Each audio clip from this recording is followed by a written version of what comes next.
حضرت عمر جن کو تخت حکومت پہ بیٹھتے تھے اور ان کا تخت کو سونے زبرجد کا نہیں تھا، مسجد نبوی کی چٹائی تھی، اور سارا دن وہاں بیٹھ کے لوگوں کی باتیں سنتے، اور جب رات کے اندھیرے گہرے ہوتے عمر بھیس بدل کے مدینے کی گلیوں کا گشت کرتے۔ کہا تمہارے گھر سے دھواں نکل رہا ہے اور بچے رو رہے ہیں، ان کو کھانا کیوں نہیں دیتی؟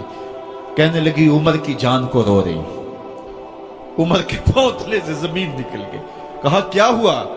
کہا 3 دن سے ہمارے ہاں کھانے کے لیے کچھ نہیں ہے، روزانہ بچے روتے ہیں اور میں ہنڈیا کے اندر پتھر ڈال کر کے نیچے سے آگ ڈالتی رہتی ہوں کہ بچے انتظار کر کر کے سو جائیں گے، کم بخت سو بھی نہیں رہے، اور وہ پتھر پکیں گے بھی کیا، اور میں عمر کی جان کو رو رہی ہوں۔ حضرت عمر کا کلیجہ دہلنے لگا، فوراً پلٹے، واپس بیت المال میں آئے، گھی کا ایک کنستر لیا، آٹے کی بوری لی، مرچ مسالہ جات بہت کچھ اٹھایا، اپنے کندھے پہ رکھا، بوری اپنی کمر پہ لا دی۔ عمر بیت المال سے نکلے تو آپ کے خادم اسلم نے دیکھ لیا، آگے بڑھا، کہا میرے آقا میں اٹھاتا ہوں۔ عمر کی آنکھوں میں آنسو ہے۔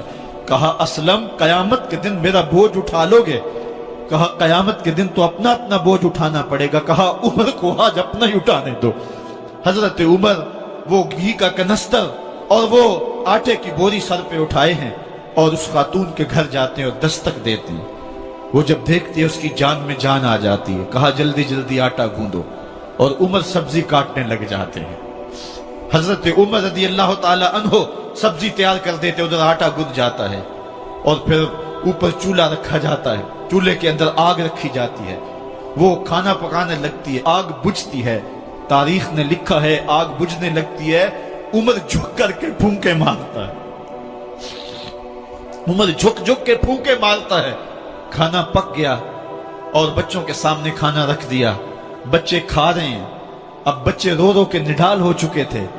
حضرت عمر اپنے ہاتھوں کو اور اپنے گھٹنوں کو اور اپنے پاؤں کو زمین پہ لگا کے، جس طرح بکری کا بچہ چلتا ہے، ویڑے کے اندر کبھی ادھر چلتے ہیں کبھی ادھر چلتے ہیں، تاکہ بچے مجھے دیکھ کے خوش ہوں اور دل میں کہتے عمر جتنا رلایا ہے اب اتنا ہنسانا بھی پڑے گا۔ تو کبھی عمر امیر المومنین، یہ میں کسی آج کے جو ہے وہ لوگوں کے ووٹوں پہ منتخب ہونے والے حکمران کی کہانی نہیں سنا رہا، میں اس عمر کی کہانی سنا رہا ہوں جو 23 لاکھ مربع میل کا حکمران ہے، آدھی دنیا کا بادشاہ ہے۔ حضرت عمر جو ہے جس طرح بکری کا بچہ چلتا ہے، اس طرح اپنے ہاتھ اور اپنے گھٹنے زمین پہ ٹیک کر کے جو ہے وہ اس طرح چلتے ہیں۔ بچے عمر کو دیکھ کے مسکراتے ہیں۔ جب بچے مسکرانے لگے تو حضرت عمر نے اس خاتون سے کہا بڑھیا عمر کو معاف کر دے۔ اس نے کہا تو اتنی ہمدردی کیوں کرتا ہے؟ کہا عمر بیچارہ بڑا پھنسا ہوا ہے، فکر ہے اس کو یرموک و فسطاط و حلوان کی، جب فتح ہے مصر تو تیاری ہے ایران کی، آتے جاتے وفد سے ملاقات بھی کرتا ہوگا اور شب کو معلوم حالات بھی کرتا ہوگا، کانٹوں میں الجھی ہوئی بیچارے کی جان ہے، نیند اس کو بھی آتی ہے، آخر وہ انسان ہے، میری بہن عمر کو معاف کر دے۔ اس نے کہا نانا عمر کی بات میرے سامنے نہ کر، قیامت کا دن ہوگا، عمر کا گریبان ہوگا اور میرا ہاتھ ہوگا۔ جب اس نے یہ بات کہی تو عمر برداشت نہ کر سکے، بچوں کی طرح بلک بلک کر رونے لگے۔ کہا وہ بد نصیب عمر تیرے سامنے ہے، آج ہی کہلا جو کہنا ہے، قیامت کے دن مجھے معاف رکھنا۔ اس نے کہا تو عمر ہے؟ کہا بد نصیب عمر تیرے سامنے کھڑا ہوں۔ میرے عمر کہتے ہیں اگر دجلہ کے کنارے ایک بکری کا بچہ بھی پیاسا مر گیا، اس کا حساب بھی عمر سے لیا جائے گا۔ حضرت عمر نکلے یروشلم میں، ایک اونٹ ہے ایک غلام ہے، کبھی وہ سوار ہوتا ہے کبھی آپ باری مقرر کی ہے۔ جب قریب پہنچے یروشلم کے تو عمر کی باری نکیل پکڑنے کی اور غلام کی باری اوپر سوار ہونے کی آ گئی۔ غلام نے کہا آقا میں مرضی سے اپنی باری چھوڑتا ہوں، آپ آ جائیں، دشمنوں کے مفتوحہ علاقے میں آ رہے ہیں، تازہ تازہ علاقہ فتح ہوا ہے، اسلام کی شان و شوکت ظاہر ہو۔ عمر نے کہا اسلام کی شان و شوکت ایسے ظاہر نہیں ہوتی ہے، اپنی باری پہ تم بیٹھو گے، اپنی باری پہ میں بیٹھوں گا۔ لوگ منتظر کھڑے ہیں، دور سے جب دیکھا کہا اس کی ہیبت سے کانپتے تھے ہم، یہ تو کوئی حبشی لگتا ہے، رنگ کالا ہے، ہونٹ موٹے ہیں، اس سے تو زیادہ حسین اس کا غلام ہے جو آگے آگے چل رہا ہے۔ حضرت ابو عبیدہ نے کہا دھوکہ کھا رہے ہو، ہمارا آقا وہ نہیں ہے جو اونٹنی کے اوپر سوار ہے، ہمارا آقا وہ ہے جو لگام تھامے آگے آگے چل رہا ہے۔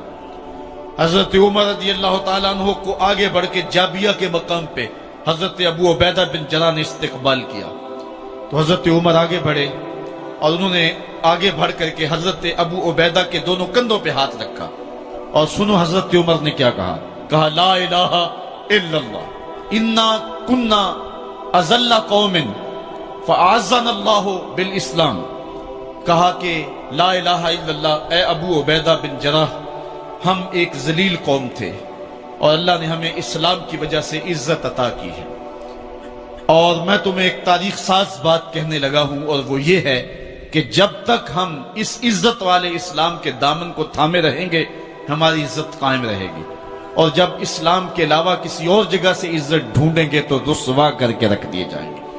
یہ ہے وہ خلاصہ جو حضرت عمر نے امتوں کے عروج و زوال کا بیان کیا ہے۔ اس امت کو جو خیرات ملی ہے تخت و تاج کی، وہ پینٹاگون سے نہیں ملی، وہ واشنگٹن سے نہیں ملی، وہ وائٹ ہاؤس سے نہیں ملی، وہ محمد عربی کے جوڑوں کا صدقہ ملی ہے۔ اس لیے جب ہم نے اسلام سے انحراف کیا، پاکستان حاصل کیا گیا تھا۔ پاکستان کا مطلب کیا؟ لا الہ الا اللہ۔ ہم نے اس نعرے کو چھوڑ دیا ہوا ہے، ہم نے انحراف کر دیا ہے۔ آج ہماری نظریں مغرب کی طرف لگی ہیں کہ تخت و تاج اس سے نصیب ہوتے ہیں، اور دنیا کے اوپر ہم رسوا ہو کے رہ گئے۔ ہماری پستی، ہماری زبوحالی، ہماری ذلت کا سبب یہ ہے کہ جس جگہ سے ہمیں عزت ملی تھی ہم نے وہ مرکز ہی چھوڑ دیا ہے۔ اس مرکز حیات کو، اس مرکز زندگی کو، اس مرکز عزت کو ہم نے چھوڑ دیا ہے، اور دنیا کے اوپر ہم رسوا ہو رہے ہیں۔ انہی حضرت عمر کی کہانی ہے۔ وادی تہامہ سے گزر رہے تھے کہ بچوں کی طرح بلک بلک کے رونے لگے۔ کہا عمر جوان آدمی ہو اور بچوں کی طرح بلک کے رو رہے ہو؟ کہا تم نہیں جانتے، مجھے بچپن کی کہانی یاد آ گئی۔ کہا کیا کہانی ہے؟ کہا یہی عرض تہامہ تھی، میرے باپ خطاب نے مجھے 5 اونٹ دیے تھے، کہا انہیں لائن میں کھڑا کرو سیدھا۔ میں آگے والا سیدھا کرتا تھا، پیچھے والا ٹیڑھا ہو جاتا، پیچھے والا سیدھا کرتا، آگے والا ٹیڑھا ہو جاتا۔ میرے باپ خطاب نے مجھے بڑا مارا۔ کہا ایک عرب کے بیٹے ہو کہ تم سے 5 اونٹ لائن میں کھڑے نہیں ہوتے؟ کہا ایک زمانہ عمر پہ وہ تھا کہ اس سے 5 اونٹ لائن میں کھڑے نہیں ہوتے تھے، اور آج شرق سے لے کر غرب تک 23 لاکھ مربع میل کی حکمرانی، اور انسان بھی لائن میں کھڑے ہیں۔ یہ محمد عربی کے جوڑوں کا صدقہ نہیں ہے تو اور کیا ہے؟ عمر سے تو 5 اونٹ لائن میں کھڑے نہیں ہوتے تھے۔